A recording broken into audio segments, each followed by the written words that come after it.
Hello ladies, and welcome to this episode of The Loop, where we talk all things health, wellness and live strong woman. And on that note, one thing I found that has helped to empower me and make me feel strong and disciplined in a way is Krav Maga. Now Krav Maga is Israeli military self-defense and combat training. It's actually what the US law enforcement training, and also I don't know if you saw last week's episode, but we kind of touched on it last week with Tara Stiles when she was showing me some yoga and I was showing her a little bit of Krav Maga. But we actually go a little bit more into depth this week. I went over to the Verdum Combat Team Academy in Venice, and I met up with a good friend of mine, Marcus Kowal, who is my Krav Maga instructor. He's also a mixed martial arts fighter and reporter. So enjoy ladies, take a look at this. Okay, so here we are at the Verdum Combat Team Academy, and I'm here with my good friend Marcus Kowal, who is a Krav Maga instructor, a mixed martial arts fighter and a reporter. So thank you for being here with me today. It would be great. We really want to talk about how Krav Maga and self-defense empowers women. First of all, I do want to point out, because you can't miss it, I want to know what happened with this black eye right here. Police brutality.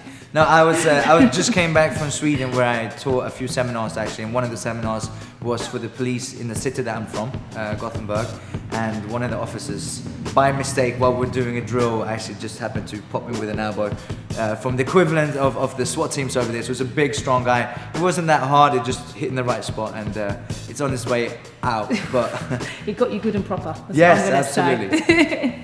Now, when it comes to empowerment in general, it's more about a mindset, you know, and when you look at violent criminals, whether it be for sexual attacks or any other type of violence, they look for victims. They're not looking for people to fight back. Like anyone in any type of job, they're trying to make the job as easy as possible. It's the same with criminals. By changing the mindset from going from being a victim to the aggressor, that's one of the most important things. And it doesn't happen overnight. It's something that you have to train. Just like you train your bicep, just like you train your chest and legs, you have to train your mindset to, I'm not going to be a victim, I am going to be the aggressor. Absolutely, it's definitely something I've learned and I've shared with friends, that just simple things of like walking along in the dark, just being aware of my surroundings, keeping assertive and just staying really aware of what's going on at all times is like a major thing that I've learned. Also, Krav Maga is a great workout as well. Like it's very strenuous at times. Like usually the class starts off with a warm up, and then we're going straight into like boxing. I say boxing, punching, kicking, palm strikes, elbows. I love an elbow. And then we get into the like a defense move. So usually when I come out of class, if I've had a break for a few weeks, when I go back, I come out, I'm almost shaking. You know, all my arms are like, oh, there's muscles there. I didn't know there existed muscles here.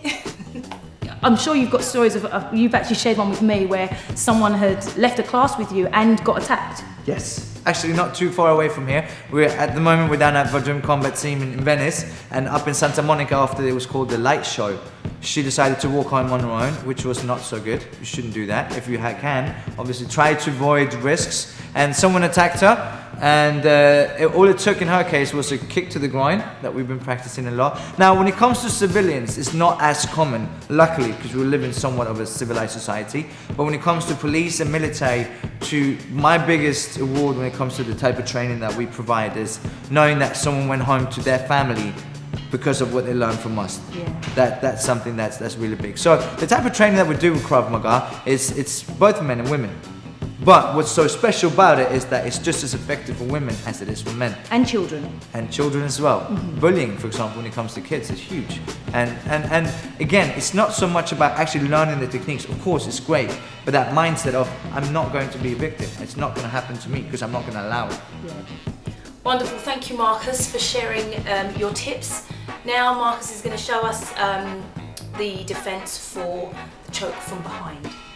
Let's get to it. All right, so the first thing we're gonna do is learn how to defend ourselves against a choke from behind. Okay. So if you do it to me real quick first, so that just show. So the danger to me from this position, it's actually what a lot of people would think is her fingers, but in this case it's actually the thumbs. So if you turn sideways here, if you take the thumbs off and you try to choke me from here, try to choke, you can't really choke. It's more like a massage, right? It's actually kind of nice. However, if you take the thumbs and put your thumbs in here, now you have a point of leverage again, so you can choke me with your fingers by utilizing your thumbs. So I don't have to worry about the thumbs. So it doesn't matter what the direction is of the choke, whether sideways, from the front, I always have to worry about the thumbs. In this case, since the thumbs are behind me, I don't want to lean back, because if I do, I just open the airways, exactly. I also allow you to pull me off balance, and it's easy for you to choke me. I want to do the opposite. I want to bring my chin down, and I want to step back in about 45-degree angle, and I bring my hands up. I don't grab, because as soon as I grab, now it's strength versus strength. I don't want strength versus strength. I want my speed and technique versus your strength. So from here, I come up, and I'll rip the hands off. Now from this position, this hand, now it's where it goes from me defending myself to no longer being a victim and me being the aggressor. As soon as I've dealt with the initial threat of your hands around my throat, this hand will continue down to a groin strike. Now, if a man attacks a woman and you strike to the groin, even if you miss the strike, do you know what the initial reaction will be? Exactly. Here. From here, elbow up. From this position, I'm going to turn around, and as I turn, as I step, I can throw an elbow or a punch, depending on how close the person is. And from here, I can grab and I can throw knees, and I'm not going to do that to you. But you can do it to me. So, if we break the technique down real quick into 4 steps, just standing here.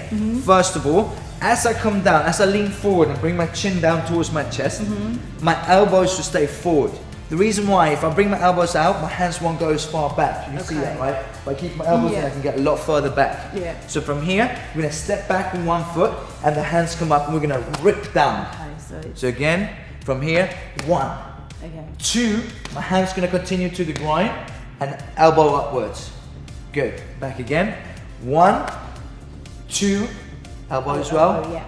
Now, from here, I'm going to turn with my right foot, 3, and 4, we're going to throw an elbow. Nice. Back again. From here. 1, 2, 3, step, and 4, throw the elbow. Or a punch. Again, depending on how far away the person is. Again, ready? Now I want us to go you do all. Put it all together. Go. Good. Now, I'm going to choke you. What's important in training is to actually make it realistic. You're in a safe environment, you're doing it with someone that you know, but it has to be realistic. Because if I start doing something like this, put my hands around her shoulders, this is not choking. Now she doesn't get that realistic feeling of what it feels like to be choked. You need that realistic feeling in order to get used to it. So from here, we're going to do it step by step. Step back, rip, nice, strong, good, nice. Now take your right foot out and strike. Good, beautiful. And from there, again, it depends on the situation. If you know you can get from there to somewhere where you can put yourself in safety, great. If you are out in the forest by yourself, you might want to continue fighting until the threat's been eliminated to you. And again, it might be that as soon as you land that strike to the groin, the person goes down. That's a bonus. And get out. Exactly. But at times, you might have to finish the fight and keep fighting. And again, that's a mental type of training that you need to get into it. And the main thing is, you say, it's just quick and explosive movements. Because a woman, like a strength on strength, a woman or a child against a man, it's just, there's no comparison. It's not a competition at all, is it? So it's quick and explosive movements. Absolutely. The main thing. The thing is, what you have to your advantage is when someone comes up from behind like that and chokes you, they don't expect you to fight back. Thus, you have the element of surprise to your advantage. So I just want to thank the Doom Combat Team Academy for having us here, and thank you so much, Marcus, for your insight and knowledge. It's been great. If anybody wants to get involved and wants to, find out more about you, where should they go? How can they find you? My website is marcuskowal.com, M-A-R-C-U-S, last name K-O-W-A-L.com, so marcuskowal.com. Or follow me on Twitter, Marcus Kowal, that's on Twitter as well, so M-A-R-C-U-S, K-O-W-A-L on Twitter. Thank you. Thank you. Great work. Well, that is about all for today. Thank you so much for staying tuned. I look forward to seeing you all next week. In the meantime, stay fit, healthy, and safe. See you soon.